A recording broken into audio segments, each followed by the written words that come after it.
for us. And see what he did to the Patriots over deflated footballs. So, but Jerry Jones knew that, without Zeke, the house was going to crumble. And that's why he was so upset. That's why he came at Roger Goodell the way he did. If it was anybody else or any other team, he would have been right on Goodell's side, telling the other teams to accept it, take your medicine. But now he's got to take the medicine. He's upset, and it's all about winning championships. It's all about the bottom line. His bottom line has been affected. So, now he's reacting because he's emotional and because he see the season is ruined, and he's going to have to make some tough decisions when it comes to the team. And I think a lot of things that he said have affected the players. When he made that statement, if you kneel, I'm going to suspend you, then, even though the players didn't say anything publicly, but I'm pretty sure they felt some kind of way. We're just doing a protest that's a legal civil right that we have. We can do a nonviolent protest because we're concerned about the state of affairs of this country, and because of inequality and because of police brutality, etc. And when they kneel before the national anthem, and then he come out and says that, a week later, then they realize it was all a stunt.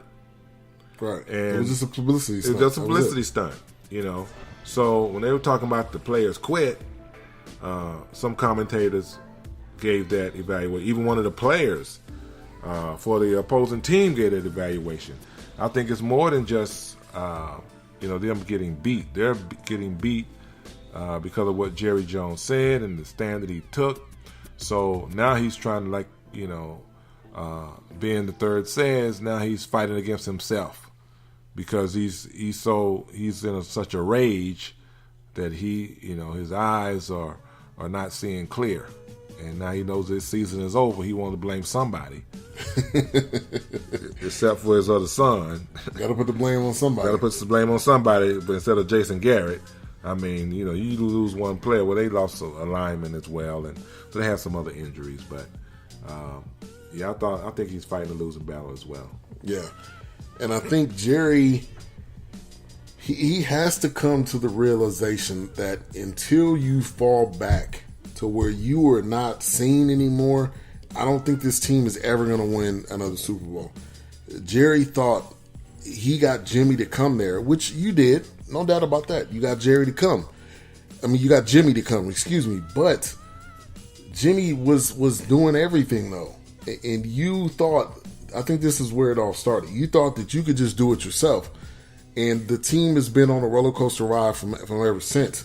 So until he steps back, until he decides he's not going to have to be visibly seen all the time, till he relinquishes the power to Stephen Jones as the GM, I don't think it's going to change. I don't think we're going to see that shift that we all want to see, that all Cowboys fans want to hope and see. I don't think we're going to see it until then. Yeah, I agree. So here's the other thing: Dak Prescott, excuse me, versus Carson Wentz. Which one would you pick and why? Well, last year I would have said Dak, but this year it looked like Wentz, is leading Philly, all the way to the Super Bowl. It's unfortunate that somebody get exposed, but a lot of people felt that, because Dak was a rookie and because nobody had film on him as far as professional film, they didn't know exactly what his weaknesses and strengths were. But now that they see some of his weaknesses, they're exposing those weaknesses, and because the running game is not what it was before, he couldn't rely on field position as much as he could before. So now he's trying to throw downfield and getting picked off and making some bad decisions. So I think Wentz's situation is a little different because he's reading the defenses better and he's making better decisions, and he's capable of doing even big things out of the pocket as well as in the pocket. So, this season, and I got to go with Wentz. Yeah, I think you have to.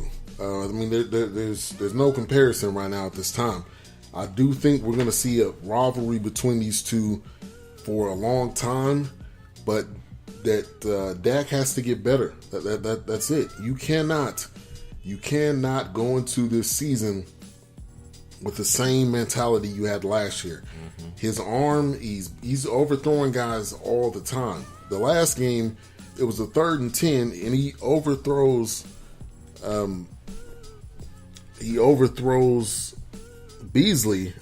Beasley's like 5'9". He overthrew him, but he was 6'5" or something. Beasley's not gonna be able to catch that pass. Mm-hmm.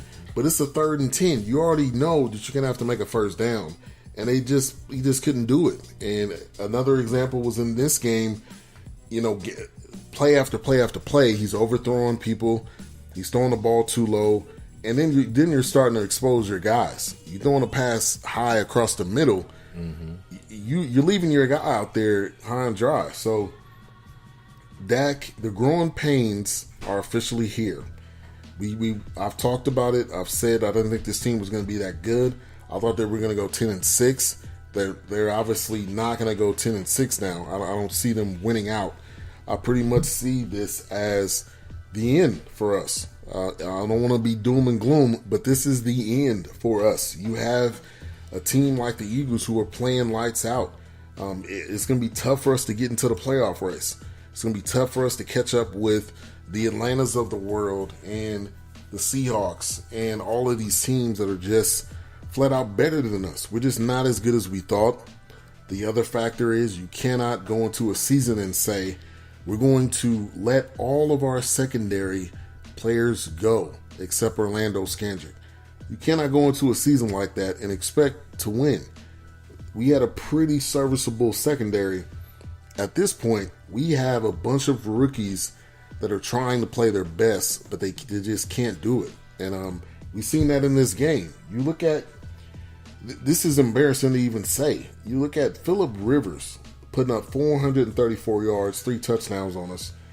Not to mention, he threw the ball probably, I'm getting ready to look this up, but he threw the ball, I don't know how many times, I think 14 times to Keenan Allen. Keenan Allen tore us up play after play after play. We could not cover him.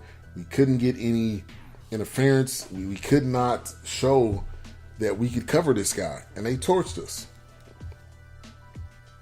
So definitely want to get your thoughts. We watched the game together, so we in the same room, shaking our heads the same. Shout out to Joe, cowboysblog.net. He says, season is over, brother. I agree with you, but definitely want to get your thoughts there. Yeah, I agree.